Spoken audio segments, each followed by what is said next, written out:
So sa inyong dalawa, Romel Jr. and kay Rene, pinagagalak ko ang inyong pagiging brave, bravery.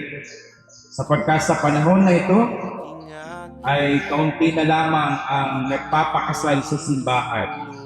Kaya, congratulations. Meron pa rin palang mga magsing-iro na naniniwala sa kasagraduhan ng kasal. Papalari na ako'y iyong mahal na rin. Love, so finally dumating na yung pinakahihintay natin.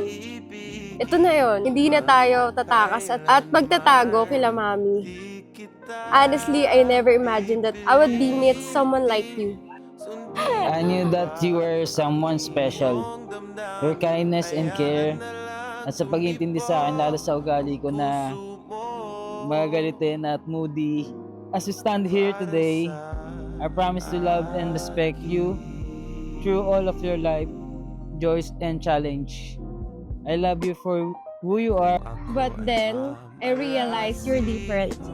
You're the type of person na kahit sa maliit na bagay, may malasakit. Tuloy ang aking pag-ibig magpakailanman. Para kay Ace. Kay Adam. Mas wala yung made of fun. Dejo, siyempre ang aking best sister. Oh, welcome.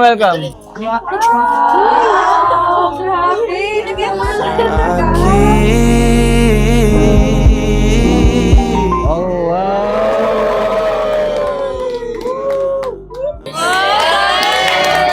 And that's when I know you were the one special for me. Now, nandito na ako, I promise you, hindi ka na mag-iisa.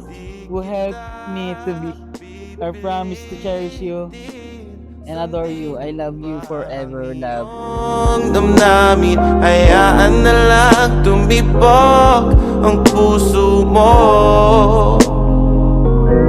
Hindi kita pipilitin, sundin mo pa ang iyong damdamin. Hayaan na lang tumibok ang puso mo para sa akin.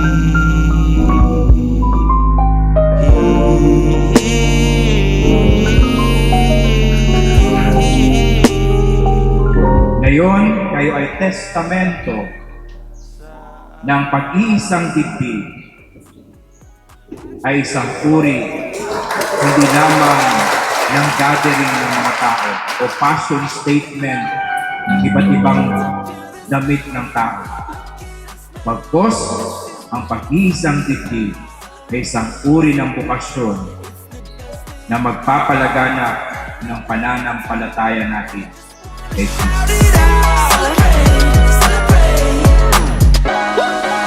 Let's roll that red carpet out. Take this parade through